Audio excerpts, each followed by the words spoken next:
Sir ma'am আমরা যে দেখে দেখে পরীক্ষা দিচ্ছি সেটা স্যার ম্যামরা আমাদেরকে দেখার জন্য হেল্প করেছে, এবং যখন এসআই আসেন তখন আমাদেরকে সাবধান করে দেওয়া হচ্ছে যে এসআই আসছে তোমরা এবার সাবধানে পরীক্ষাটা দাও।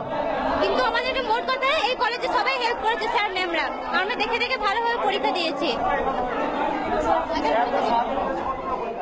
দুটো পরীক্ষায় আজকে ইংলিশ পরীক্ষা ছিল, আজকে খুব রেক্সট স্ক্রিনে রেখেছিল, আজকে ঠিকভাবে পরীক্ষা দিতে দেয়নি, খুবই কারাগার রেখেছে। আজকে পরীক্ষা আমাদের ভালো হয়নি, 5 নাম্বার আমরা ওঠাতে পারিনি। এখন আমরা তবু আমরা চাইছি আমাদেরকে আবার 3 ঘন্টা সময় দেওয়া হোক, এবং আমরা আবার যেমন ভাবে পরীক্ষা দিচ্ছিলাম দেখে দেখে সেইভাবে আবার পরীক্ষাটা দেব, সেইভাবে আজকে আমরা চাইছি। একটা সময় আমাদের পরীক্ষা শেষের টাইম, কিন্তু আবার আমরা চাই আবার আমাদের ফের 3 ঘন্টা টাইম দেওয়া হোক। চুমকি